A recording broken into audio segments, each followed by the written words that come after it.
Moi kaikki, nyt Akke videota mun koulumatkalta, ainakin osan siitä. Mene vaan, mä tulen. Yritä kuvata silleen, että musta näkyy myös jalat, kun mä haluan itse näyttää, miten tyhmältä näyttää. Okei, eli siellä se Jaakko menee. Fruit of the law. Tosiaan mä otin Akke aamulla videota mun aamiaisesta ja... Aamiaisesta, miksi? Siksi. Mä söin hieno aamiaisen tänään. Okei, mitä? Siinä oli tippaleipä ja sit siinä oli lasi maitoa ja lasi jogurttia. Mun pitää katsoa näitä autoja. Mä en pahemmin näe täällä oikealla silmällä. Huonosti tehty. On tää vaan loistavasti tehty.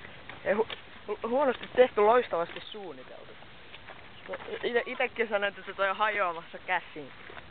Joo, tää alaosa meinaa tippua. Joo, etkä näe sen oikein.